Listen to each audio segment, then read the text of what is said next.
So, good afternoon, and welcome to the second of our fall 2025 Kessler Conversations, which are interviews with top scholars of the early modern period connected to topics facing contemporary communities. My name is Bo Adams, and I have the great privilege of serving as director of Pitts Theology Library here at Emory University, which is the home of the Richard C. Kessler Reformation Collection.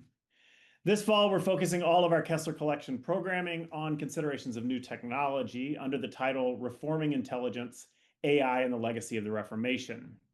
Now, of course, while Luther and his contemporaries that are the focus of the collection lived and worked in a world that was far different than our world, I do feel strongly that there is much that we can learn from studying the role technology played in the turbulent period of the 16th century. And I think, as we'll learn today, I suspect our new technologies have quite a role to play in helping us understand the moments in text from the past. So today, to do that, I am joined by Dr. Giles Burgel, who is Senior Researcher in Digital Humanities in the Department of Engineering Science at the University of Oxford. Dr. Burgel has, in my mind, a fascinating academic background, having trained in English literature, book history, and of course, in the application of new technologies to the study of the past. In addition to his work at Oxford, he has taught and conducted research at UC Santa Barbara and at the University of London. Much of his work with Oxford's Visual Geometry Group develops tools that apply visual artificial intelligence to library and cultural heritage collections. And so, as you might suspect, he was an obvious person for me to talk to about how we as libraries can best leverage new technologies to broaden access to and the impact of important collections like the Kessler Collection. So, Giles, thank you so much for the work you do, of course, some of which, as we were just discussing, has already helped the Pitts collections. And of course, for taking the time to talk with us today. It's great to see you. Thanks, Bo. It's great to be able to sit down with you. Yeah.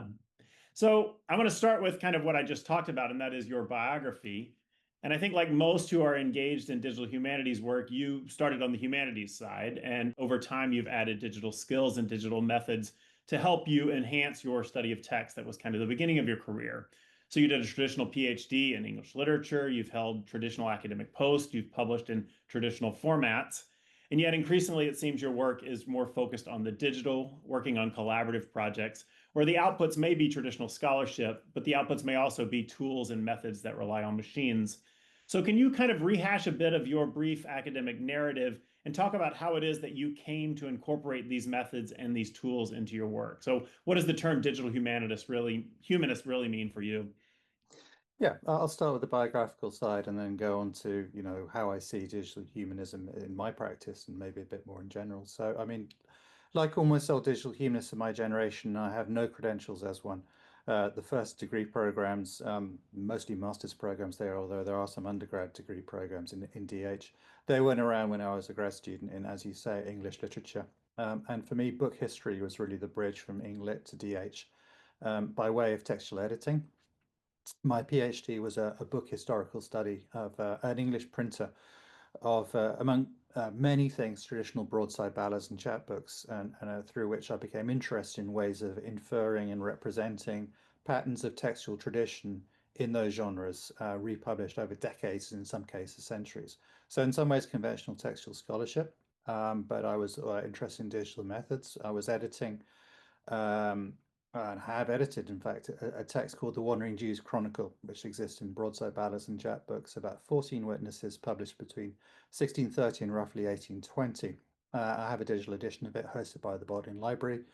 I won't go into much detail about the text, although I can if you want. But for me, it led me to digital methods because there's no good way of editing it otherwise.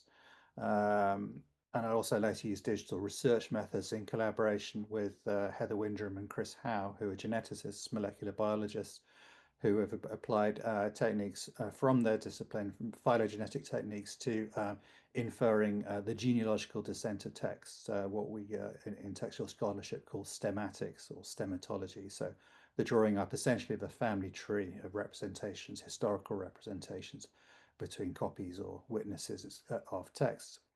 So I needed to edit this text. I didn't know how to do that. I was interested in technology, certainly, and I was around when I graduated school in the kind of the first internet, the first, I guess, the dot-com era, we would call it now, so late 90s. And I first of all took a class in TEI, which is a text encoding initiative, a digital standard or toolkit, and a community for digital editing.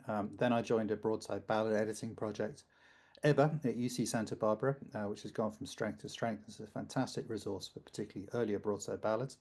Then I joined another digital ballad editing, ballad digitization project at Oxford, which became Bodleian Ballads Online, which was this is relevant to discussion of the nature of digital resources and outputs.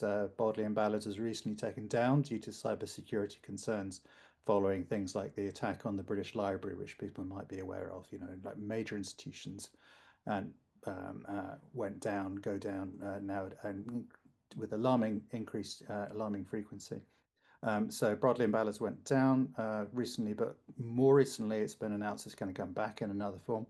And this really is the nature of digital outputs, which are intrinsically fragile, malleable, dynamic, if you want to put a good complexion on it. And there are some advantages of that in terms of updating them. So my digital project has had updates and will have more updates.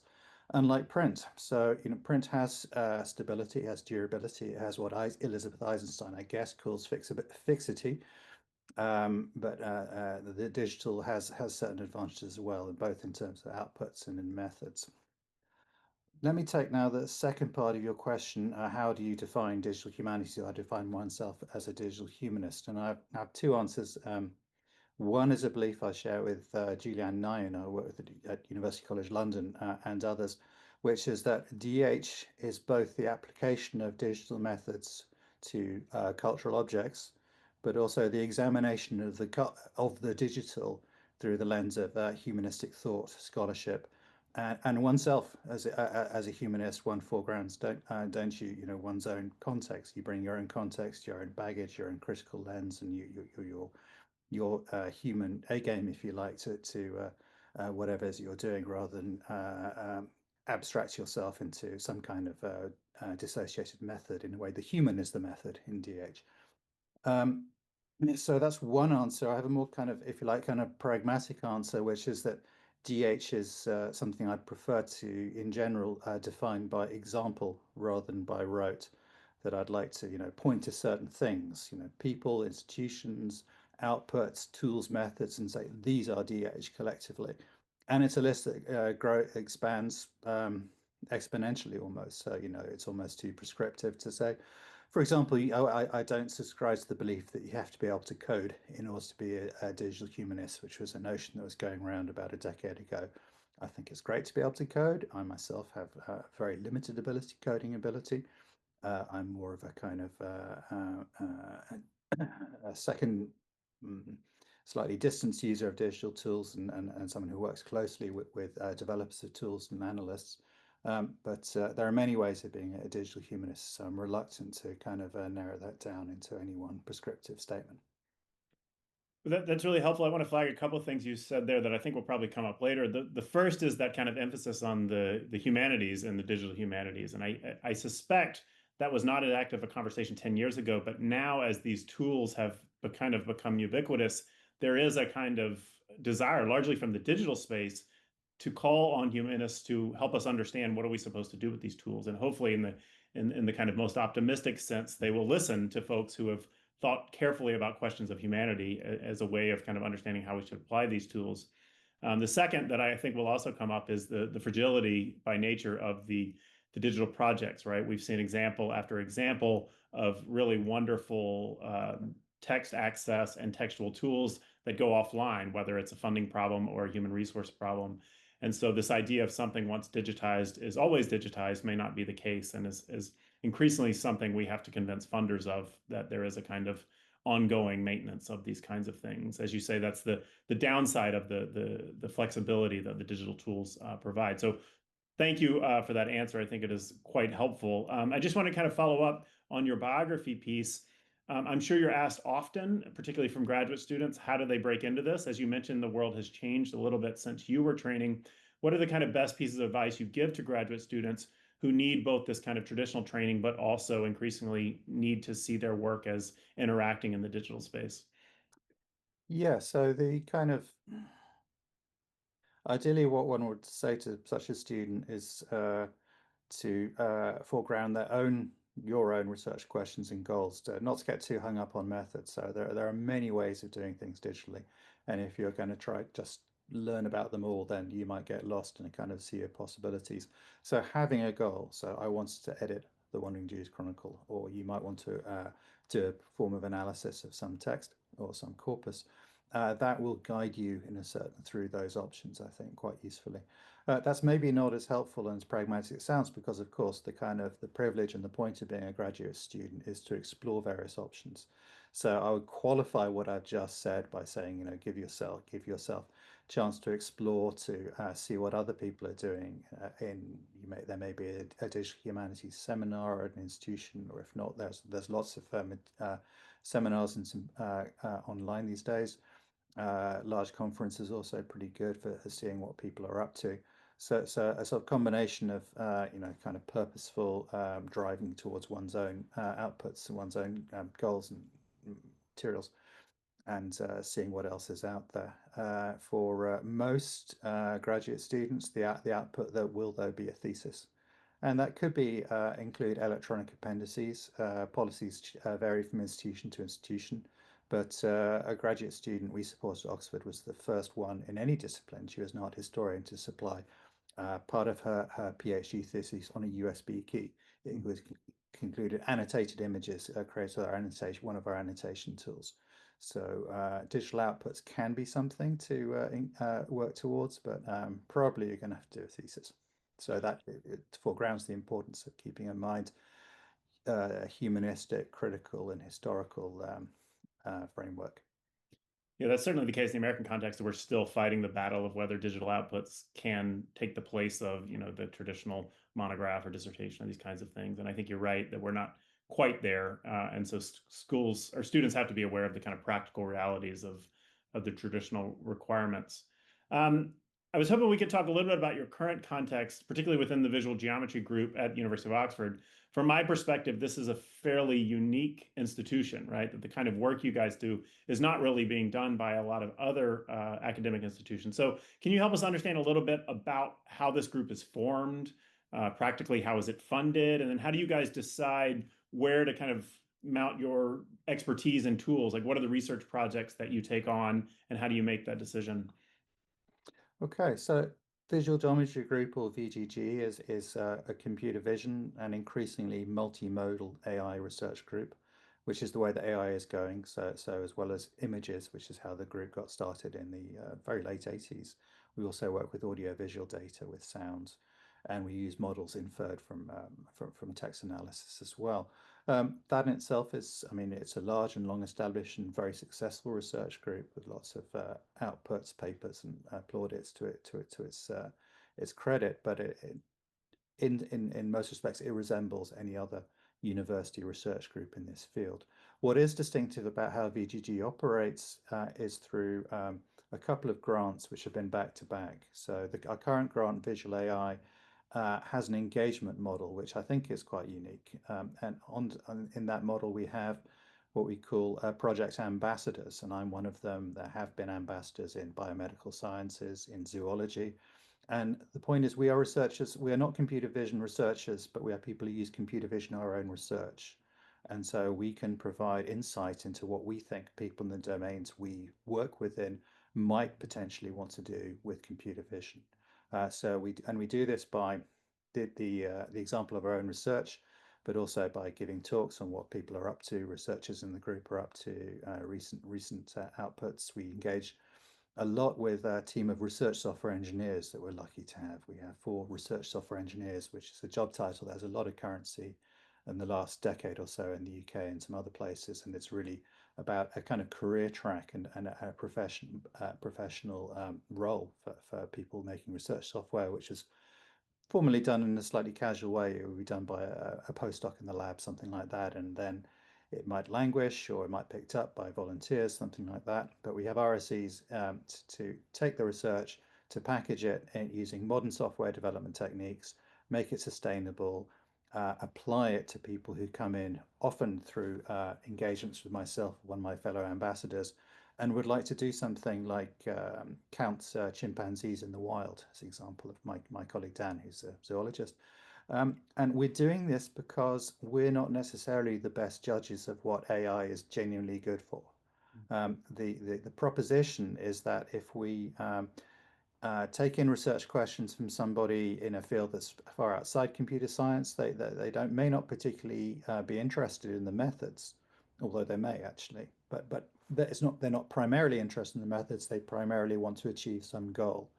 So if we can satisfy their requirements, then that validates the researchers on the right track. And even if we can't do that quite yet, then that itself is interesting because that suggests a new direction of research to go in.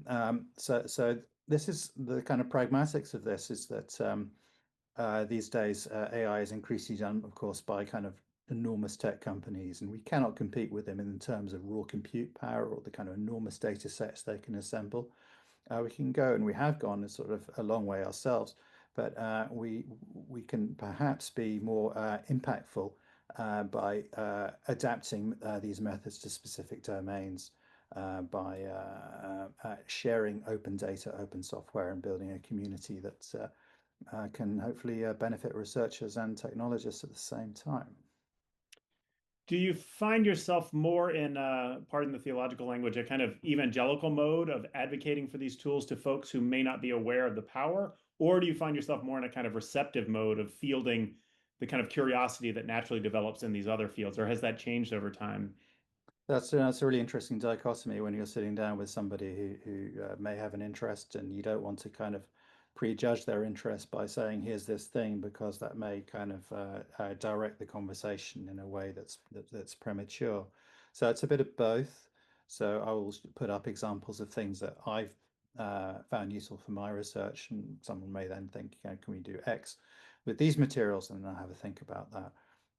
Often we do get inquiries from completely out of the blue with people who have fully formed research questions of their own, and that's fascinating. And it's sort of my job in part to have a think about that, insofar as I'm able to translate from their domain, which may not be very close to mine. So I engage, for example, it's not just book historians. I engage with folks across the humanities and cultural heritage. Lately, a lot of film and media studies people. That's a focus. So I'm trying to understand what they think is computer vision might be able to help them with. I need to understand their terminology, and I need to have support an internal conversation as well with the technologists. So it's a I would say it's more ambassador is a sort of more apt term, I hope, than an evangelist. But I do get excited, of course, about some of the things that the technology can do. But there is definitely a sense of challenge with every new collaboration, because we don't want to do things that are trivially easy, and we want to be helpful. And sometimes we can be helpful just by pointing people at a tool. So Drew Thomas, I know you've talked to, is a good example of that. I just showed him what could be done, him and his colleague Sandy Wilkinson, and they ran with it. They did provide us with feature requests and bug reports and feedback and all sorts of things that are helpful. But it need not be something that we have to reinvent the wheel to help support. Well, you mentioned Drew, and I was going to see if we could kind of practically focus on that for a second. Drew, of course, is working in the materials that are more germane to our library, but I think it's a good example of where your image retrieval tools and methods have really enhanced new research questions and allowed him to take a research question and apply it at scale. So if you could, for a second, would you talk a little bit about what role you played in the research he's conducting, and how the VGG group and tools can actually enhance a project, focused on a kind of very traditional question of looking at the evolution of woodcuts within Reformation imprints? I can, but let me back up a second, because I'm realizing I never asked your question about how VGG is funded. Oh, So it's thank part you. of the University of Oxford, so it has support from within the institution. The research is funded by, and we teach undergraduates and graduates within the regular engineering programs, and particularly in graduate programs in robotics, but also undergraduate as well.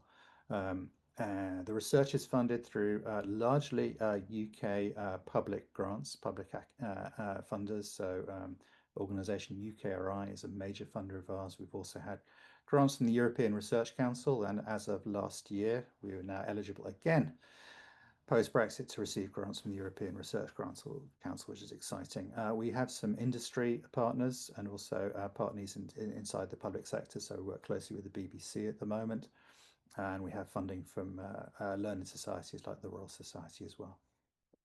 So back to Drew and image retrieval of woodcuts. Yeah, so this is actually how I got started with computer vision as well, because as I said, I was editing this text and was helping to digitize this genre of cheap print, illustrated broadside ballads and chapbooks, and it's a task to look for a woodcut on different publications and to distinguish that woodcut from a unique block of wood from others because they can be copied closely. So it's a kind of needle in the haystack sort of problem, and I'd been scanning uh, woodcuts and layering them up in Photoshop or just holding them up to light and trying to see a manual comparison if they were the same or different. And I thought somebody must be able to help with that. So I just looked up who was working on image recognition in Oxford and found BGG thereby. Um, so that's very powerful for a kind of, if you like, forensic applications of, and Drew has done a lot of work on this. So you have, for example, an anonymous publication, but it has a woodcut or it might be an ornament. If another known publication with a known printer or publisher has that woodcut on it, then that's an indication. It may not be definitive, but it's certainly a data point that that block was in two places at once at any rate. Yeah. Um, the task of so this we call this form of image retrieval recognition we call instance-based image recognition. So it's looking for the same thing, or it's analog, it's close analog. So the tool we support to do this task, which is called VISE, VGG Image Search Engine, that the first demo of it was working on buildings in Oxford. So the facade of a building, a unique building, or it might be a model of a building or a very close copy of a building would be retrieved by this tool, as would instance of the same wood block or a very close copy. If it's a looser copy, then it almost certainly won't be retrieved because the geometry will be different. That we can do through other methods. So we call that image classification for retrieving a whole type of image or a kind of a regular object that appears in diverse manifestations, like a train or a car or a cat, something like that. There's a whole domain in the middle of that, which is looking for expressive traditions, which is analogous to the stematology of texts. And that's particularly challenging for computer vision, as it is actually for art history, where they're in kind of limited repertoire of drawing something, and then maybe things look roughly the same for all kinds of reasons. That's something that this tool can't directly do, but it can help with, because once you've established a known population within your corpus of instances of a woodcut that are the same, there'll be a long tail of more or less similar wood blocks that you can then group together through other means. And we have a catalogue of extracts from the Bodley and Ballard collection that shows this. It has a top-level semantic description of it might be a king, a couple, something like that. And within that, we've extracted all the woodcuts. So we've only extracted the woodcuts from the surrounding sheet, which is full of text. We've then grouped them together by one measure of similarity, sort of fairly loose measure of similarity, so not so precise as we've got with our VISE tool. But we've also distinguished them with our VISE tool per unique block. So we have kind of a semantic relationship wrapped around a sort of geometric grouping, and within each for each wood block we have a catalog of the impressions, the unique impressions of each block, which is in inferred chronological order. We use an algorithm to try to simulate or to piggyback on the wear and tear of wood. Wood gets chipped, it gets eaten by woodworms, and we have some nice dynamic animations of what happens from a block between when it's new and fresh and when it's old and crumbling and eaten by worms. So you have a timeline within the impression history of that block. That can be useful for dating a publication, particularly if each publication has multiple illustrations. So is you like an intersection of multiple timelines within a matrix of impressions, because these blocks will appear in different configurations in different sheets. Some of those sheets have a known date of publication. They have a date on it, or they're topical. Maybe they're about a battle or execution or some event that would make it commercially desirable to for them to be released soon after the event. Quite soon within that kind of matrix of imagery, you have really a problem of bandwidth. You have a situation where, yes, you can see empirically or in pairs or runs of these impressions, what their order is, what the relationship is, but you just run out of memory. Computers will not run out of well, they will run out of memory, but they can accommodate this corpus quite nicely. And we've used this a little bit to try to improve the dating of this population as a whole, and we would like to go on to do that at scale. So that is my kind of supreme example of things that um, computers can do that really isn't just speeding up a human task, that it really is something that we can't do without the aid of this recall. It's not so much the intelligence as it is it's just memory and bandwidth.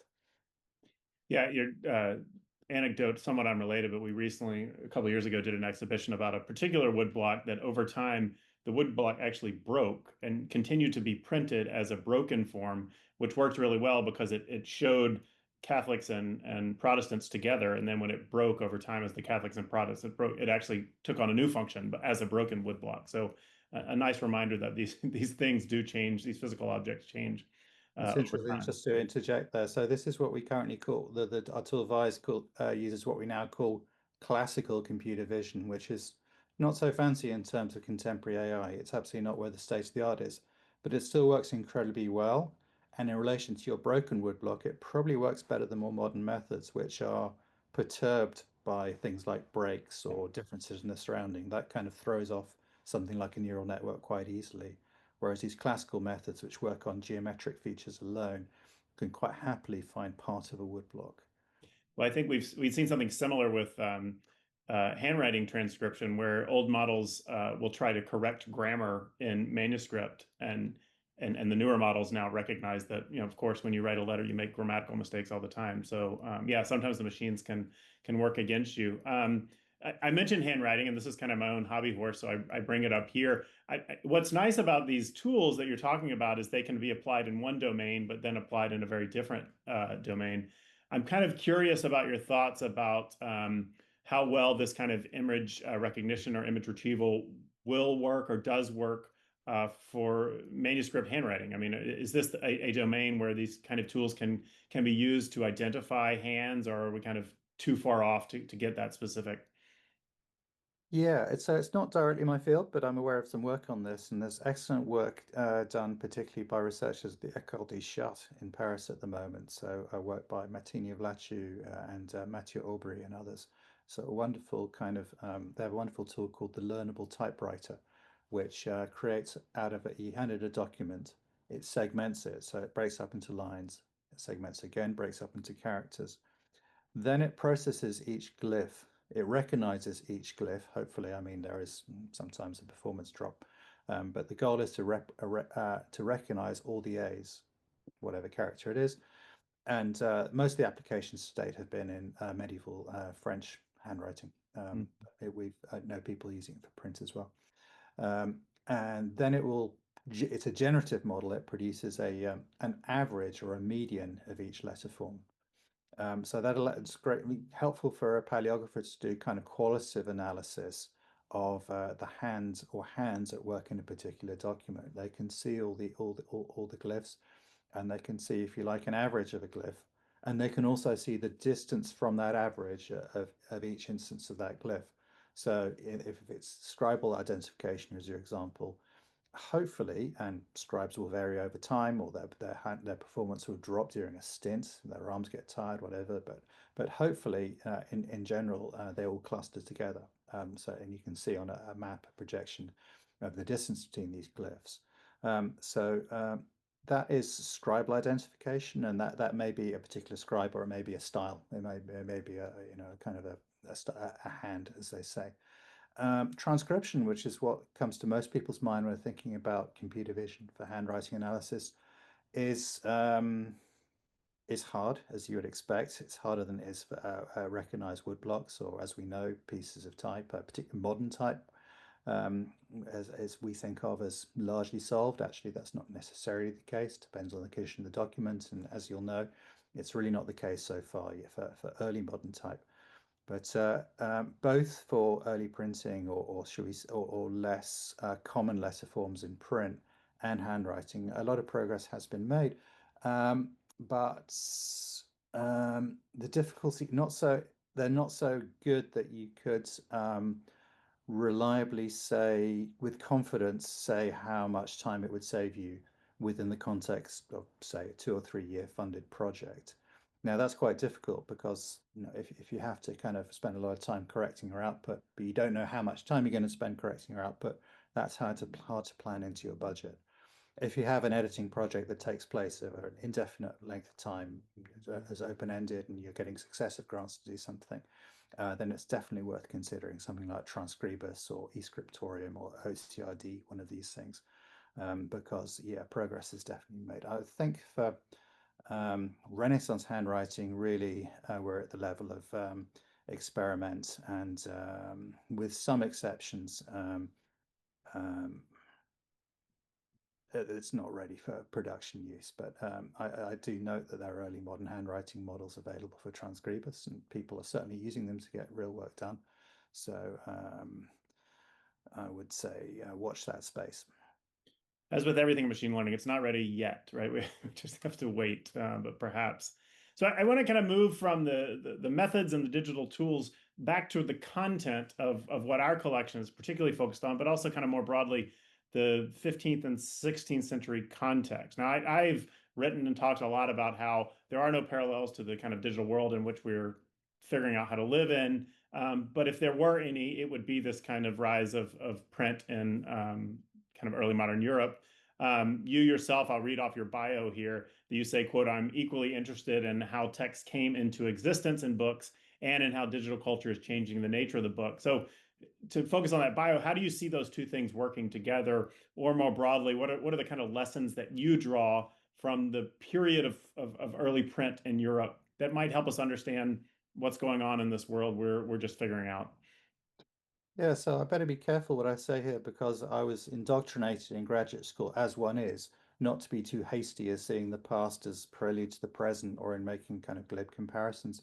I do observe that what I call the Gutenberg analogy, where one describes, it might be a public figure or a commentator describing AI, or before AI was quite such a hot topic as it now, it was the internet or technology in general as the biggest thing since the printing press.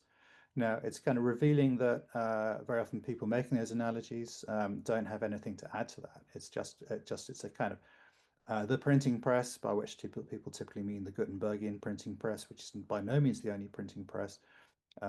Printing, of course, was invented first in China, also in Korea, and may or may not have interacted with European printing.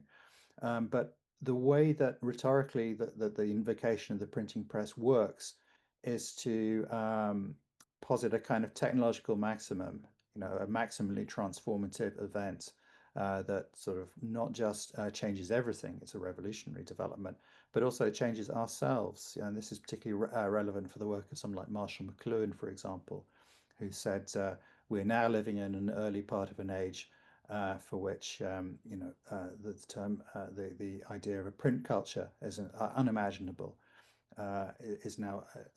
And what he meant by that, I suppose, is that this term print culture is kind of very widespread, is that we can't really kind of think ourselves out of the landscapes of representation and speech that are available to us through what we would now call mass media. I think that's feels psychologically accurate, that we can't imagine being kind of rid of our phones or of unlearning the habits we have as people who've grown up with print, and particularly people, if I may judge from this distance bow, of our age and generation. But I, because I'm a scholar of printing as well as a technologist of sorts, I would like to think that we can improve on this just sense of shock and awe that comes about when we invoke the press, and we can think about the local context of the production and reception of printing, and we can think about the tolerances, the affordances of printing's imperfections, or the ways in which its aspirations to be as what print scholar William Ivins called the production of exactly repeatable pictorial statements. Bibliography can teach us, can ask the question, what exactly do you mean by exact? And it has various answers to that, depending, as you know, on what's happened in the production of one document. Print is almost never exactly the same. So there is a kind of way, I think, a kind of an analogy to be drawn from the history of printing that AI or technology is not necessarily as monolithic in its effects as certainly not, its impact is uneven across various populations at various times. And so, as with print, so therefore with AI. I also, there's an article that's getting a lot of attention right now called Large AI Models, Cultural and Social Technologies, authors Henry Farrell and others. And as someone, it hits the spot for someone like me who would like to think of AI as not in terms of intelligence, actually, or of kind of mental models, but I think of AI as a form of media, and that may be in part be what the book historian is saying. And this article does explicitly draw analogies with print and other media. But as a kind of literal statement of facts, that these technologies are based on data. They're compact indexes of large data sets that are made possible because of the digitization of books and other media, and the digitization of all sorts of forms of communication. So once you think of AI in terms of media, then the comparison with print, I think, kind of makes a sort of makes a certain amount of sense. I will say that AI or the internet is nothing like print in terms of its dynamics of production and reception. There is no equivalent of Reddit in AI or social media. There are processes through which people can talk to each other in other ways and other configurations, but particularly the kind of highly centralized, largely one way, or if more than, or if interactive, only through kind of rather slow loops of a newspaper is produced, people write the newspaper, and that content may find its way into newspaper. Yes, that happens, but that doesn't feel very similar to internet culture. Well, I certainly appreciate the nuance you offer for the oft repeated kind of comparison between these two eras. Of course, it's natural to try to find something to latch on to help us understand this world, but I think you're absolutely right. At a minimum, the scale and speed of change is different, if not the impacts of change, I think are probably very different. While we're on kind of topics of AI broadly, I'm going to ask what I probably phrase as an unfair question, and just to kind of get your general thoughts about the kind of cultural impact of AI. I mean, you can't open a newspaper today without reading either the doom and gloom scenario of AI and the end of learning and no one's going to ever write or produce anything, and then the hopeful scenario of this is the end of suffering, end of disease, these kinds of things. Again, an unfair question to kind of zoom out toward a kind of cultural impact of these tools. Where do you see all this heading? What keeps you hopeful about this? What is concerning about what you're seeing, either in your own kind of scholarly context or more broadly?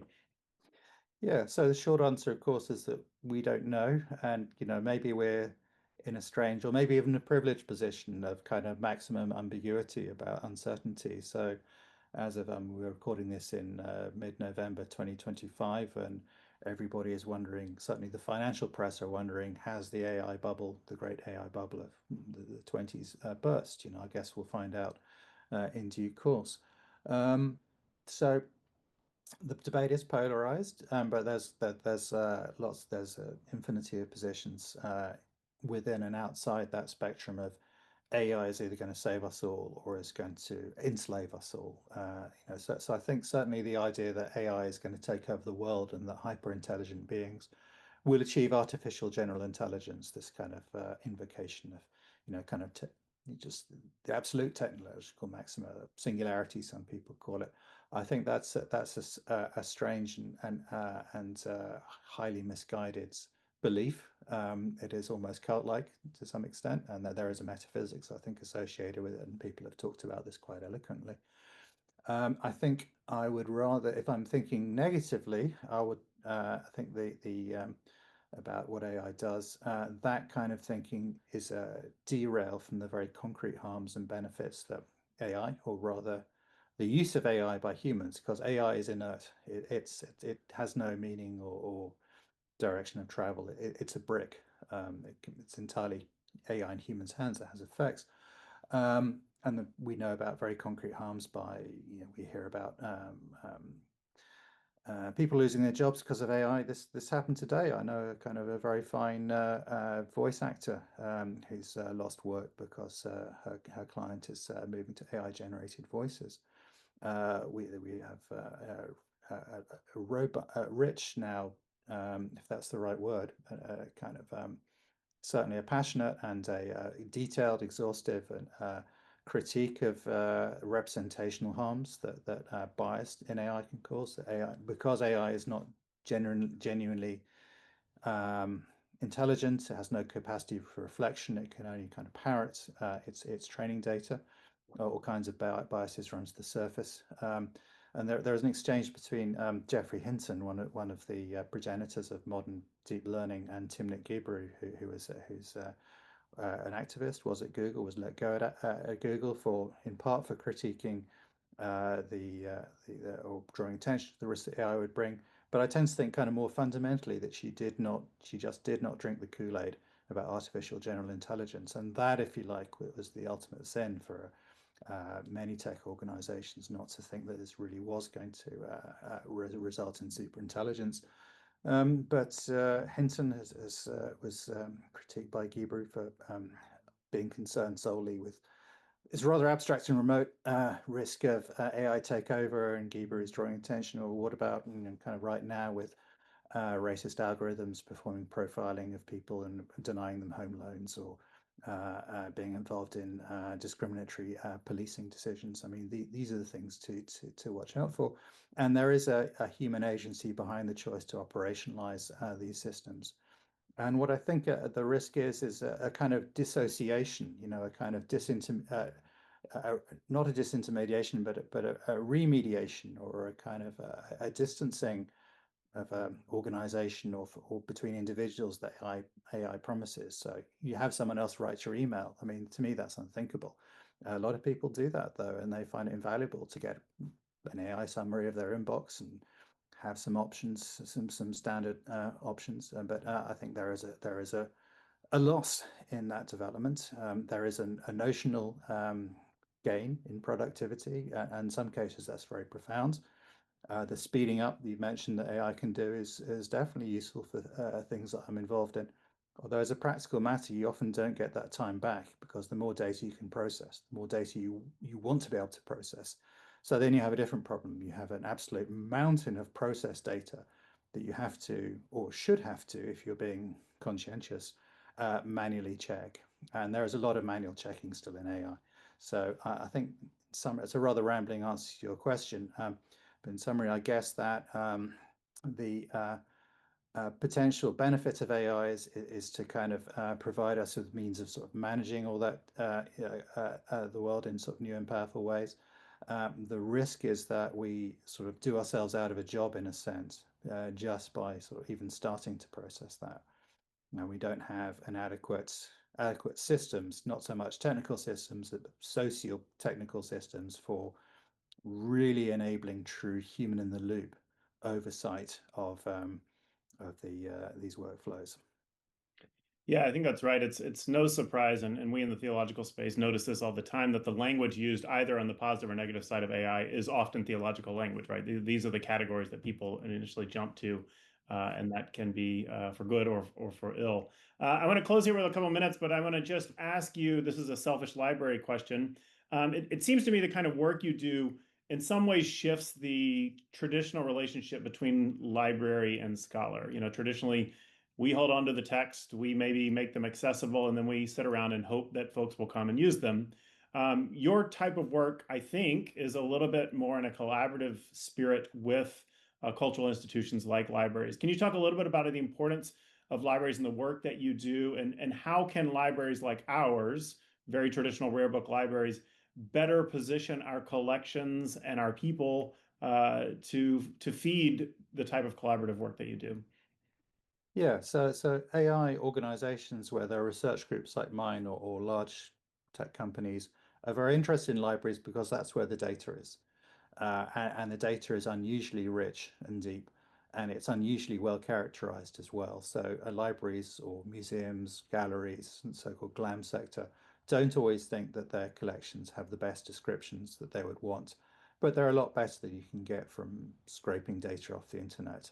So my role in part is to go and talk to libraries and say, can we have your data? We'll do this thing that we hope is beneficial to you, or actually more often it starts from a discussion of their needs. But we're certainly interested in that data. But we would never release things like trained models without the consent of an organization.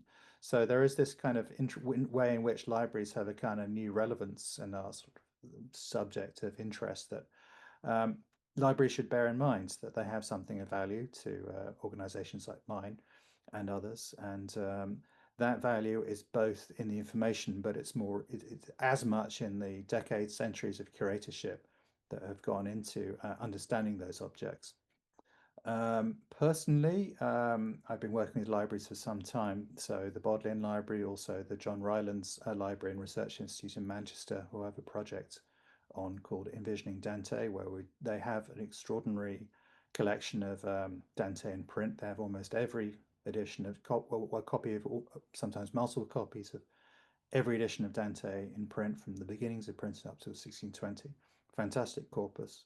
And we're about to do a work in part using projects, in part using that corpus and other printed materials to do change detection. So I want to spot the difference on printed images and text.